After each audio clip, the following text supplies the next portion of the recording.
Hi Pisces, this is your love reading. Timeless reading po ito.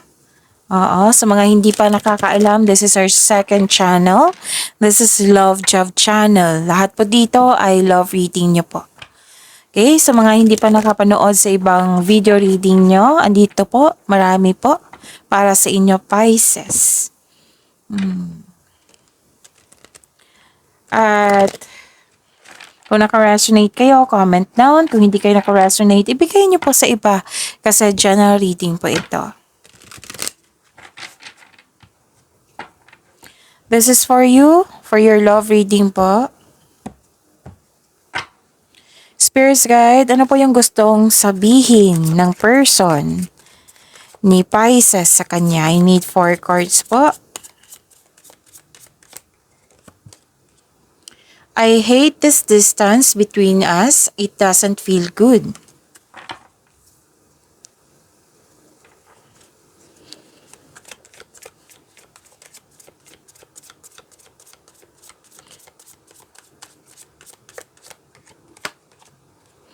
I feel so guilty about my action and what I said to you.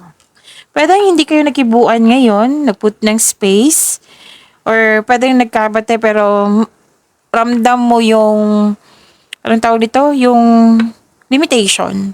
Oo. Pwedeng nagkaroon din ng loss of connection nang dahil sa nagawa niya at sa mga sinasabi niya na nasaktan ka. So this person is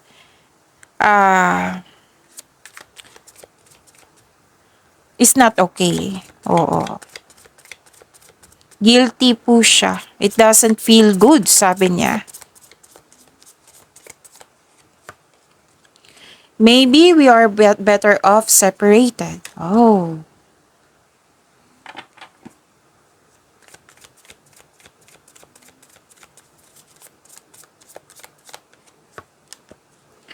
Despite the distance, I feel like our souls still remain intertwined.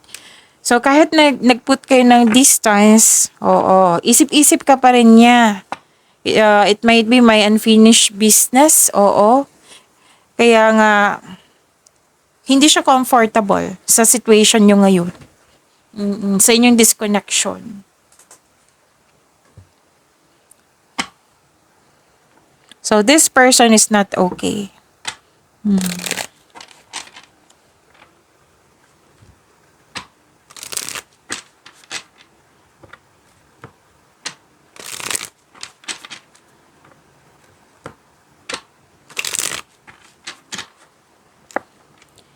Para po sa inyong love life, Pisces. Spirit Guide, kamusta po ang energy sa love life ni Pisces ngayon? Wow, 2 card ha. Oh, it might be you're excited or it might be nag-overthink kayo. So, tingnan natin. Kamusta, Pisces? How are you po? Kailangan, 2 card kasi nagsabi dito, balanse.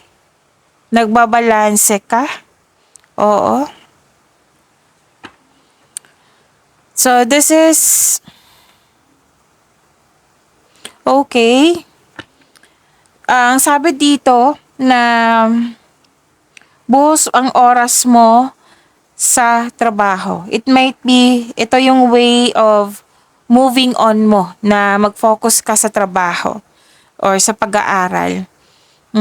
It might be the reason why na nagkaroon kayo ng space. It's because too much focus sa career and money. Actually, may dito situation na isang money. Oh, it might be, yan din yung rason sa inyong connection na nagkaroon ng disconnection ng dahil sa money. Na hindi marunong mag-handle ng money. Pwede. Actually, nag-struggle ka sa pagbalanse sa inyong emotion, pwedeng sa social life, pwede din sa mga challenges na na-encounter mo ngayon. Pero may nakita naman ako dito na magagawa mo ito. Kailangan lang to control. Kumbaga, actually, tahimik lang kayo ngayon, tahimik, oo. Tahimik na nag-o-observe. Mm. At pinoprotektahan mo yung sarili mo na hindi na masaktan. Klarong-klaro dito, dalawang card pa mismo nagsabi niyan. So, ayaw mo nang masaktan, defensive ka, guarded ka. Kasi nga, sabi niya dito, nasaktan ka sa kanyang mga ginagawa, sa kanyang mga sinasabi. Guarded ka na ngayon. Pwedeng ayaw mo siyang kausapin, ayaw mo siyang kausap, umiiwas ka ng away, umiiwas ka ng confrontation. Basta yung sabi ko kanina sa inyo, nililimitahan mo yung sarili mo. Kasi nga, ayaw mo nang masaktan. Dalawang card na mismo nagsabi niyan ha, Pisces. Baka kailangan mo ng kausap. Para maging magaan yung mga nasa isipan mo, yung nararamdaman mo.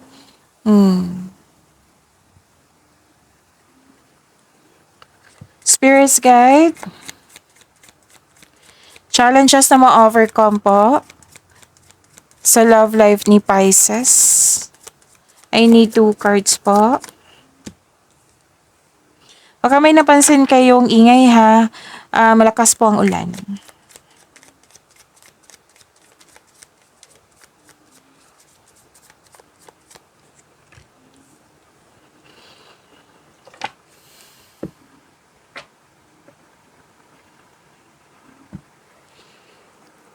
So, you're slowing down. Nagbigay ka ng pasensya. Oo. Pwede nagkaroon ng delay sa pag-uusap, delay sa travel, delay sa matagal mo nang hintay. Pwede din naka-receive kayo ng message na hindi nyo nagustuhan. And sabi ng card dito, this is divinely time. Kasi may matutunan po daw kayo sa mga nangyari ngayon. At may marirealize po daw kayo. Sabi po ng card. So, habaan ang pasensya.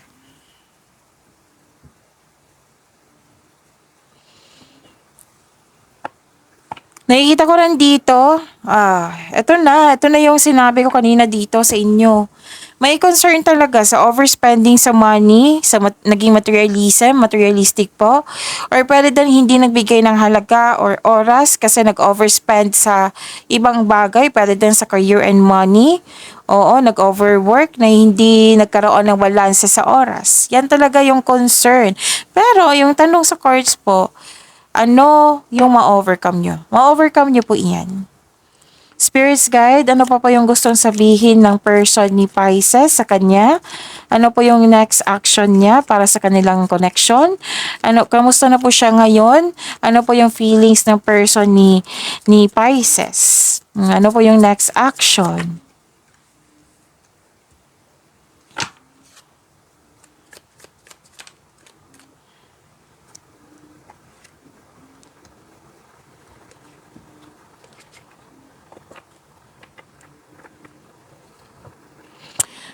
Okay, so sama ng loob. Yan ang unang nakikita ko sa kanya is sama ng loob. May self-doubt, sama ng loob, disappointment, delay din po. Nagkaroon siya ng pagkakalito, hindi siya makadecide, may blame, may doubt. Na-stuck siya sa inyong situation na-stuck siya sa situation nyo noon, sa mga nangyari. Nagkaroon ng delay sa mga plano niya. Feeling trapped tong taong ito. Hindi na niya maintindihan kung bakit nangyari. So, kailangan niyang mag-move forward. So, mga cross-watcher dito, kailangan niyo mag-i-accept to at mag-move forward. Kasi hindi na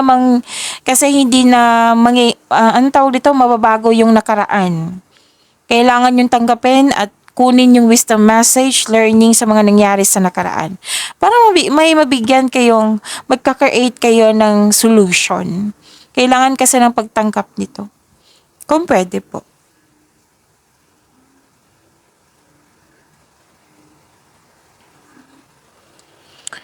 At okay, ang ilan nga sa inyo dito, kung may loss of connection, iniisip niya na may bago kang romance, Pisces. Gusto niyang magkaayos kayo. May mga plano nga siya dito na magbili ng mga property, na yung mga things na makapagbigay ng happiness sa inyo. Yan yung nakikita ko na plano niya. Gusto niya magkaayos kayo at ituloy niya yung mga plano niya para sa pag-level up niyo. Okay? So, sa mga cross-watcher dito, please understand na si Pisces is pinoprotektahan yung sarili niya kasi nga nasaktan siya. So, if you're willing to talk with this person, si Pisces, wala pa ako nakikita dito kung welcome ba. Oo. Kasi may nakita ko dito, disappointed pa siya sa nangyari. So, why not i-try mo, kausapin mo, at ipakita mo sa kanya na willing kang makipagbati sa kanya. Okay? So, yun. Pagyamanin niyo po. Okay? What I meant is, move forward. No, kailangan tanggapin. So, kung gusto nyong panoorin pa yung ibang video nyo, panoorin nyo po. Pisces, maraming salamat po.